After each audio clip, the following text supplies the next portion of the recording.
When you suddenly find yourself alone in your older years, what should you do first?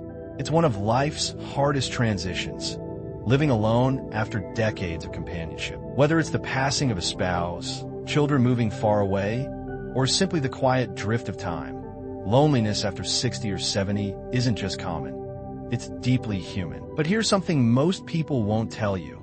Being alone doesn't have to mean being lost. In this exploration, we will walk through 6 meaningful, wise steps to take if you find yourself growing older and facing life alone. These aren't vague suggestions or empty comfort.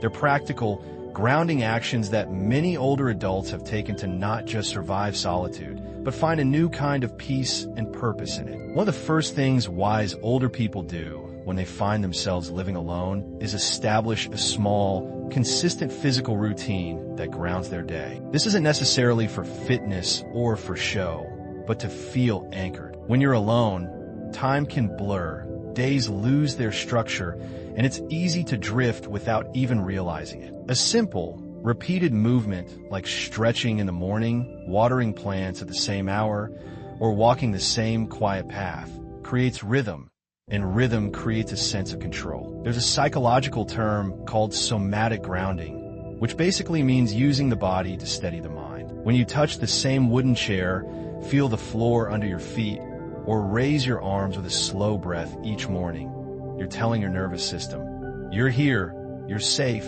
you're still moving. That small physical act becomes a way to reestablish a sense of certainty in a world that may feel like it's lost its shape. Take someone like Walter, 81, who lost his wife after 52 years. He started each morning with a slow walk to the mailbox, even on days when there was no mail. It wasn't about the walk, he said. It was about proving to himself that he was still in the world. That one act helped him rebuild his days brick by brick. And that's what a physical routine can be, a gentle but steady brick under your feet, reminding you that even though the house may feel emptier now, the foundation is still strong. When you're older and living alone, it's easy to believe that the world no longer needs you in the way it once did. But wise older people know that the fastest way to feel alive again is to become useful in even the smallest way. Not with grand gestures, not with heavy lifting, just with quiet contribution. This doesn't mean starting a foundation or volunteering 5 days a week. It can be as simple as keeping an extra bird feeder for the neighbor's porch, baking a pie for someone who's recovering from surgery, or checking in with a younger person who's going through a rough patch. These tiny offerings reconnect you. They remind you that your existence still matters in the daily rhythm of someone else's life. There's something deeply healing about being needed. It affirms that you're not just passing time. You're still shaping it for others. Psychologists call this generative purpose, and it's been linked to lower rates of depression, better sleep, and even longer lifespans in older adults. Not because of what you do, but because of what it symbolizes, that you're still part of the circle. Take Ruth, 77, who lives alone in a quiet neighborhood. She doesn't drive anymore, but every Thursday, she calls 3 people on her street, not to offer advice, just to listen. They call it their Thursday check-in, and it's become something they all look forward to. It gives her a role, it gives them reassurance, and it makes her feel deeply connected in a world that often moves too fast to notice the quiet ones. One of the most common traps of living alone in older age is slipping into a life without rhythm. Days can start to blur together, and before you realize it, you're living without any real structure. Not out of choice, but out of drift. But wise older folks know that even a light routine can be a lifeline. Structure doesn't have to mean military discipline. It can be as simple as walking to the mailbox at the same time each morning, having your coffee on the porch while listening to the same radio station, or setting a weekly time to call someone you care about. These routines act like anchors. They give your day a shape, a rhythm, and a reason to keep moving. When you're surrounded by others, the structure of your day often forms around them. But when you're on your own, that rhythm has to come from within. Without it, even small decisions like when to eat or what to do next can begin to feel heavier than they should. And that weight, over time, can turn into mental and emotional fatigue. That's why wise seniors choose to make small parts of their day predictable. Because predictability brings stability. And in a world that feels increasingly chaotic, stability brings peace. It doesn't mean your day is boring.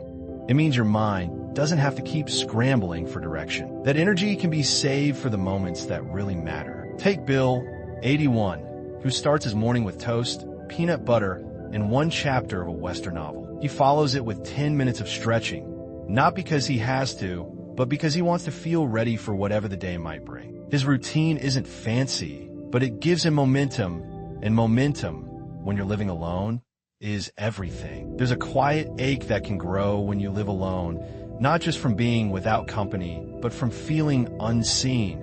That sense that your presence no longer matters to the world in the way it once did. But the truth is, it can still matter. It just needs a place to land. Wise older people know this. They create or find spaces where they can be seen and heard, not necessarily in loud or public ways, but in consistent, meaningful ones. This could be a weekly trip to the community center, a seat at a familiar cafe, or a hobby group where others notice if you don't show up. It's not about attention. It's about acknowledgement. When you live alone, it's dangerously easy to become invisible. Days can pass without anyone saying your name, and that silence can chip away at your sense of self. But when someone greets you by name, when someone says, "Good to see you again," it affirms that you still exist in the fabric of other people's lives. These micro moments of recognition aren't trivial. They're lifelines. They restore a sense of identity and belonging. Even if it's the cashier who remembers your favorite snack or the librarian who notices when you've returned books. These are small but powerful signs that you are still part of a world that sees you. Margaret, 79, shared that every Tuesday, she sits on the same bench near the Rose Garden in town. Over time, a jogger started waving. A boy on a bike stopped once to ask her name. Now, she waves to 5 or 6 people each week. None of them are close friends, but that doesn't matter. She's not invisible. She's part of the landscape, and that makes all the difference. When you're living alone, especially as you age, the hours can start to blend together. Mornings stretch into afternoons without distinction, and days pass with little to anchor them.